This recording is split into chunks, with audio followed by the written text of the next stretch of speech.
O sea, existe una heterogeneidad juvenil impresionante. La riqueza de los jóvenes universitarios hoy, a partir de esta especie de disrupción que instala la tecnología. O sea, pocos que llegan a la universidad. Reinvitar a la pedagogía a la universidad. Que la universidad te va formando un criterio. La paz es el único camino que se puede utilizar para hacer la transformación de este país. Que yo creo que es justamente lo que define el movimiento. Las palabras centrales son cultura, diversidad cultural. El consumo cultural de una parte de los jóvenes es un mecanismo tanto como para incluirse. La política pasó del ámbito de lo social al ámbito de la comunicación. Hoy lo puedo cuestionar y eso ha hecho de que se democratice mucho más el conocimiento. Si no es ahora, ¿cuándo? Y si no eres tú, ¿quién?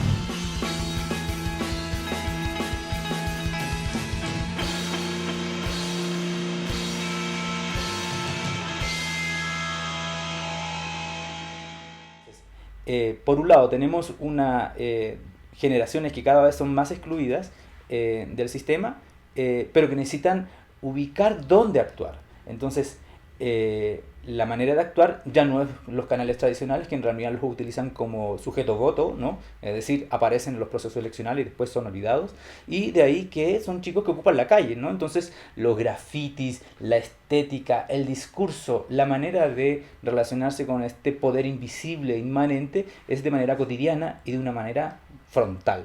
Y me parece que los jóvenes de hoy vienen a expresar que el contexto, en realidad, los está llevando a instalarse en la esfera pública porque hay un agotamiento del modelo en términos de permitir la construcción del orden social. Me parece que el ciudadano tiene que ver con esta sociedad construida desde las normativas, desde los discursos institucionales, donde todos somos iguales, supuestamente en derechos y en obligaciones, pero si te das cuenta, por un lado va la ciudadanía, que es como una especie de simulación de lo real a partir de prescripciones normativas de derechos y obligaciones, y por otro lado va la población, y la población viene desde su diversidad, de sus distintas maneras de entender su propia experiencia social, ¿no?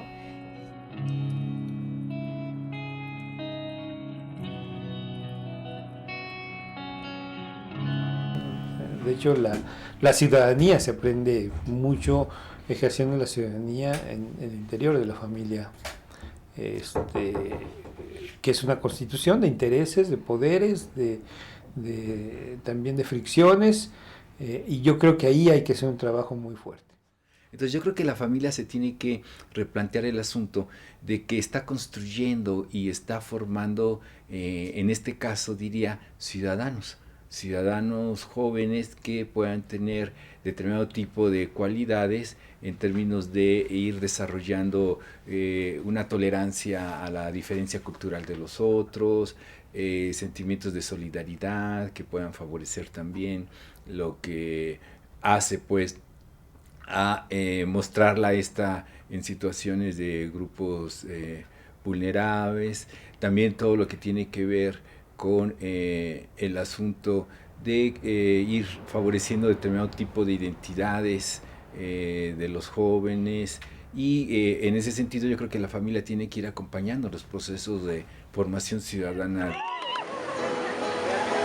¿En qué año estás? En tercero de primaria.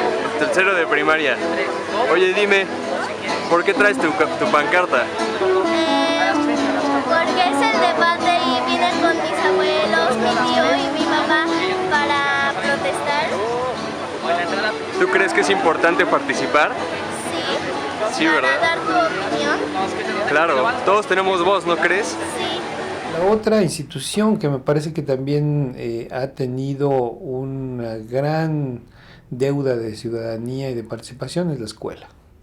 Me parece que la escuela ha ejercido fundamentalmente su faceta de autoritarismo y poco ha abierto las posibilidades a establecer una relación distinta entre profesor-alumno, entre autoridades, profesores y alumnos, y aún entre padres de familia.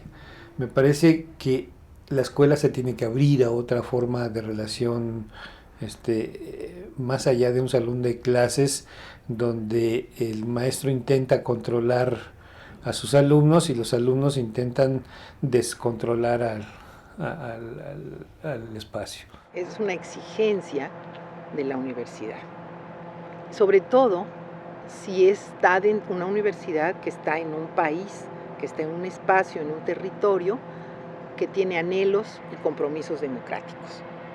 Entonces, yo diría que la responsabilidad fundamental de la universidad contemporánea, moderna, es la formación de ciudadanos. Tienen que preguntarse qué tipo de jóvenes son los que quieren formar en función del tipo de país que queremos o imaginamos ser. A partir de ahí entonces tendrán que diseñar no una política de gobierno, es decir, no una política de gobierno a capricho del grupo gobernante que entra al poder, como en este caso viene siendo ya el equipo de Enrique Peña Nieto, sino tienen que ser políticas de Estado que vayan más allá de los grupos seccionales y que puedan ir preguntándose qué tipo de país es el que queremos ser en función de qué tipo de jóvenes queremos formar. Y yo creo que esos dos elementos son puntos neurálgicos que debemos tener con mucha atención si queremos construir una ciudadanía de distinto calibre al que tenemos ahora.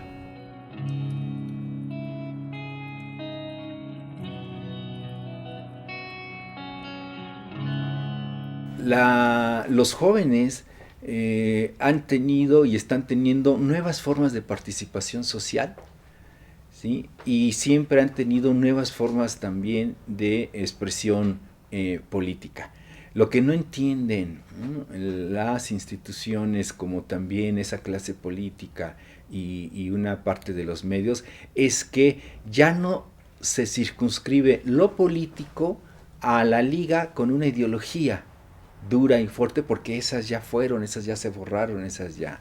Y que una gran parte de jóvenes está totalmente desencantado de lo que tiene que ver con que ya no cree que la forma de transitar hacia la democracia o de cambiar el país es por la forma de la elección o de la participación política en las urnas. Lo cierto es que la política formal, esta que se ha convertido en una labor de profesionales, se ha ido rompiendo con el vínculo de la ciudadanía en general, pero particularmente con los jóvenes.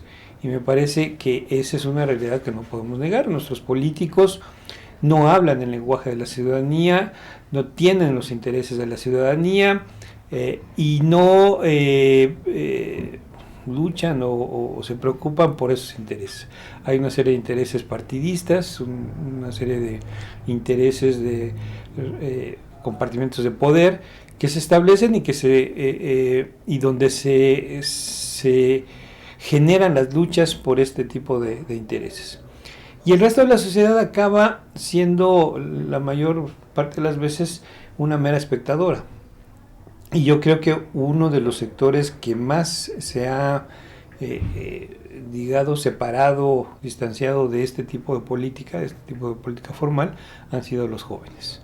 O sea, no les interesa, no les gusta, lo sienten ocioso, etcétera, etcétera. Los jóvenes, en ese sentido, no expresaran en la vía clásica la participación política, pero siempre han estado una gran parte de jóvenes preocupados por lo social y lo político de este país. Cuando lo de la masacre de Acteal, marcharon protestando contra la masacre de Acteal, y ahí hay una participación política. Cuando quisieron desaforar a Andrés Manuel López Obrador, independientemente de que fueras afín o no a su partido, afín o no a él, la gente protestaba porque lo consideraba una injusticia negarle el derecho a un ciudadano para candidatearse. En términos de la ciudadanía y en términos de los universitarios, yo creo que hablar de universitarios tiene que ver con una ciudadanía universitaria que nos está haciendo falta. Yo creo que las universidades requerimos darnos cuenta que estamos a nivel de iguales, porque tanto profesores como funcionarios como estudiantes somos ciudadanos. Y en el momento en el que empezamos la participación política dentro de las universidades mismas, las universidades se apanican. Ok, mi nombre es Gustavo Alfonso Morales Sánchez, soy estudiante de la Libre Derecho de aquí de Puebla y tengo 22 años. Yo estudio en la UDLA, teatro en la UDLA, séptimo semestre. Lisbeth Gutiérrez Sauceda, Universidad de las Américas, Puebla. ¿Qué estudias? Estudiante de Ciencia Política. Jaciel Simón Ordaz, soy poblano, estudio diseño gráfico en la Benemérita Universidad Autónoma de Puebla.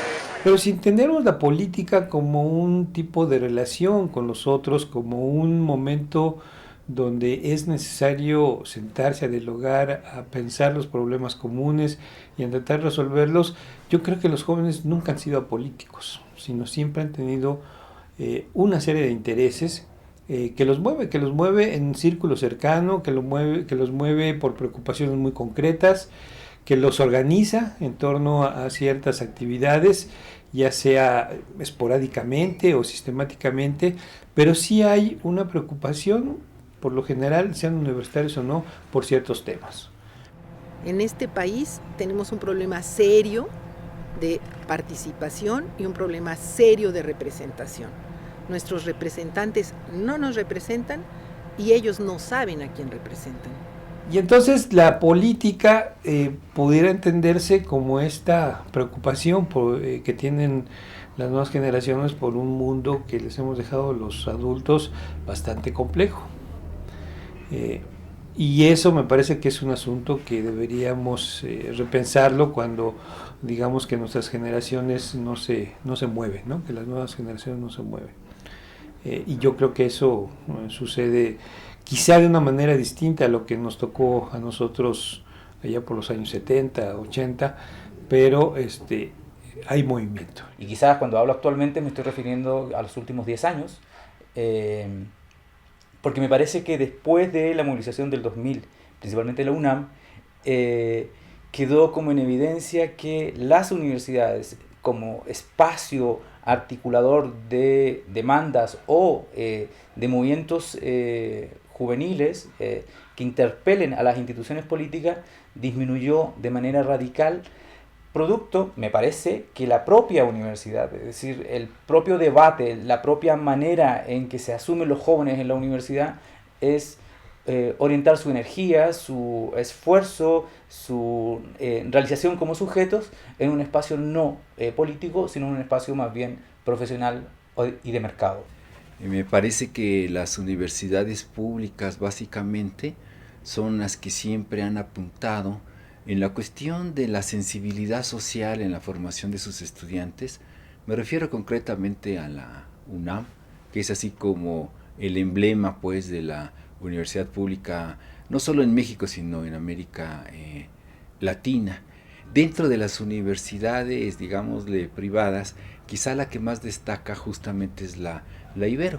Y la Ibero en términos de, al menos la concepción jesuita que tienen, en donde también van privilegiando a determinado tipo de sectores de la población para atenderlos y por lo consiguiente van formando a sus alumnos pues, desde una sensibilidad, digámosle, crítica. Las universidades se han transformado en estas instituciones que preparan a jóvenes para fungir como futuros profesionales en el mercado, donde la dimensión política cada vez ha ido perdiendo mayor relevancia. Por lo tanto, me parece que la universidad ha tenido distintos momentos en términos de conformación de un pensamiento crítico o en la conformación de sujetos colectivos que interpelen a los poderes públicos.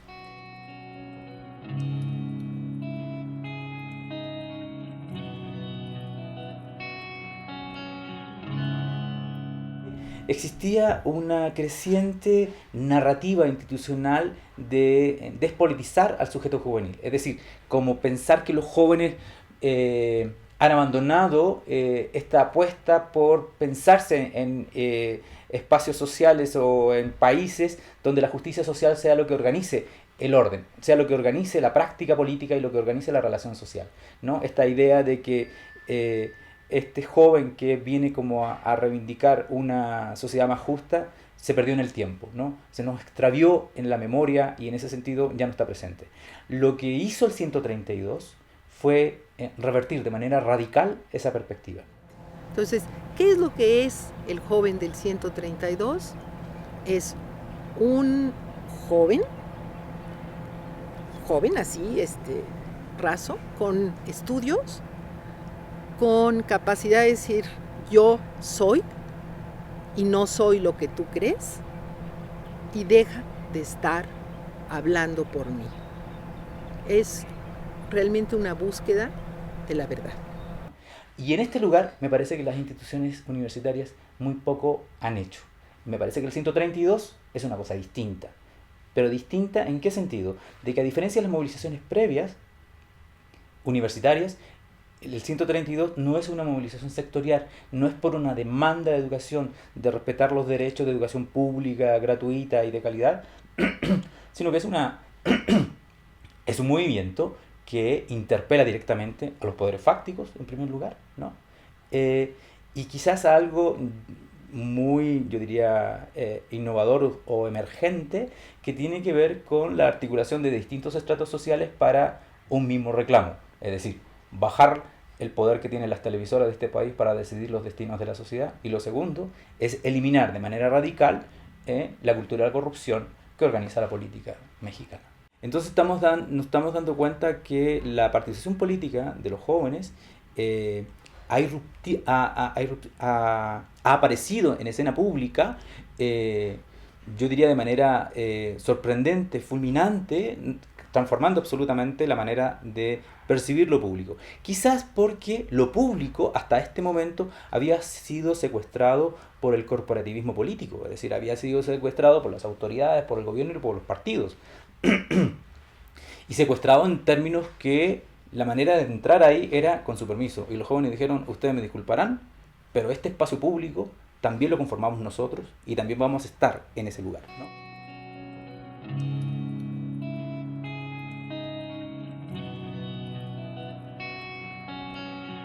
Era un gallito muy fino que el gobierno respetaba.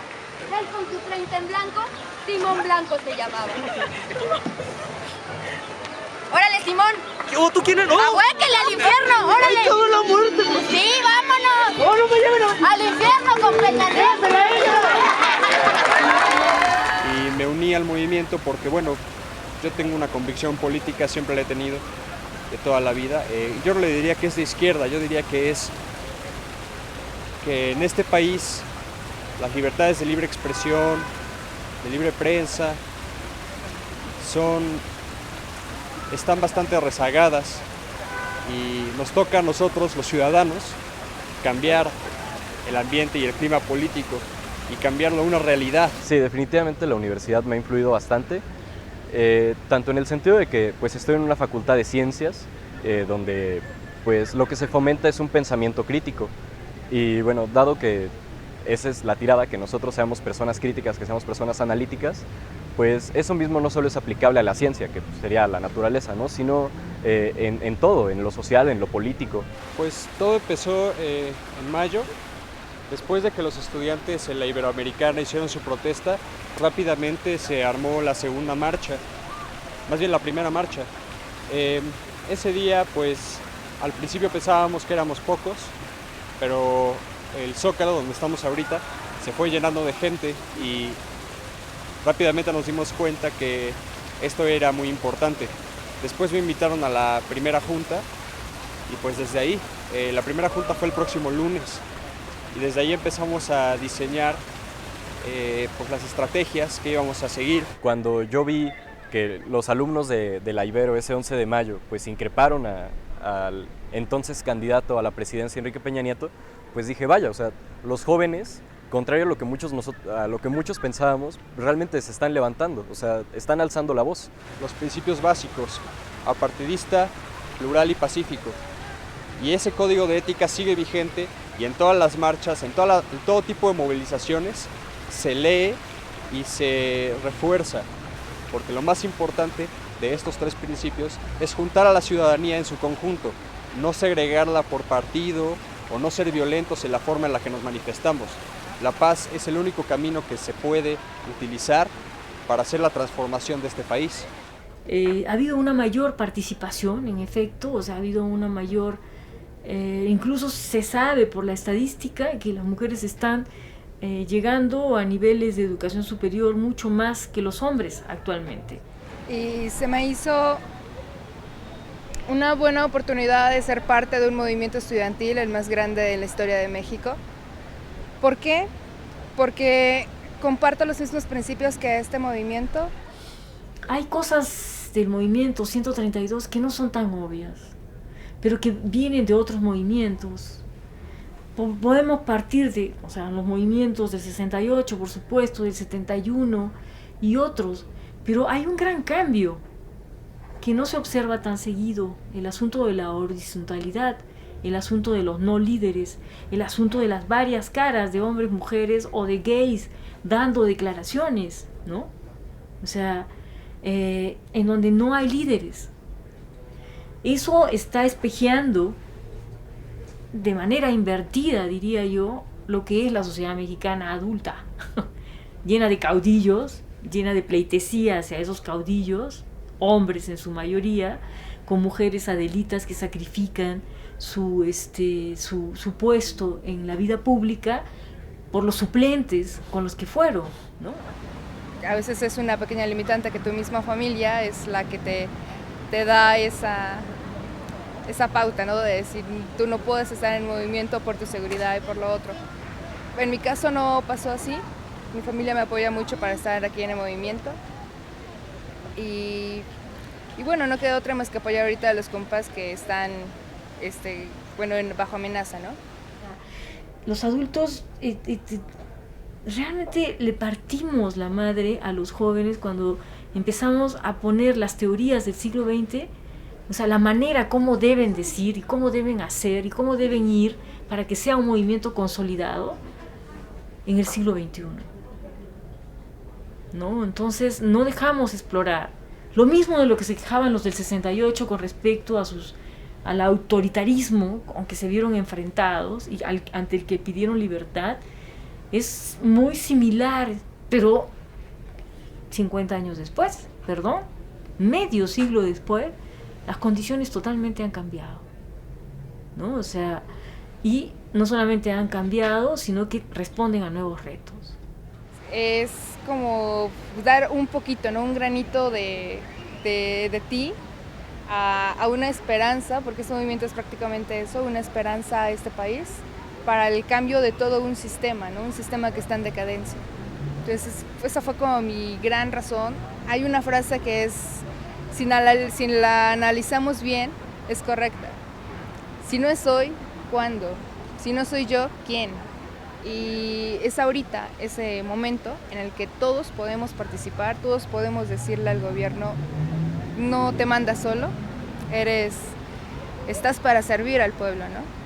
Por otro lado, la universidad en general, pues también, asimismo como muchas otras instituciones, pues tiene ciertas cosas con las que muchísimos estudiantes no estamos de acuerdo, en el sentido de que, pues vaya, como en todas las instituciones en estos momentos en México, pues hay corrupción, y también vemos dentro de esta indignación ante dicha corrupción, estas ganas de combatirla, y no solo a nivel universidad, a nivel local, sino a todos los niveles que sea posible. La otra es que empieza el asunto de la descalificación mediática, o más bien sigue la descalificación mediática. Y lo que ha tenido, la narrativa o el discurso del PRI es que siempre ha descalificado cualquier movimiento social, y en especial ha descalificado cualquier protesta estudiantil juvenil. Acuérdense cómo los descalificaron a los del 132 luego, en términos de que eran poros, de que no eran estudiantes, que eran infiltrados, que eran pagados. Y es la misma, de forma y manera que han actuado. Cuando los del 68 dijeron una narrativa muy parecida, pues ni son mexicanos, son comunistas, le pagan los cubanos, quieren desestabilizar el país y demás. Entonces, pues ha sido revitalizante, decidí entrar y pues vaya, ha sido un sinnúmero de experiencias en las que hemos tenido acercamiento con todo tipo de personas, y pues hemos recibido todo tipo de críticas también.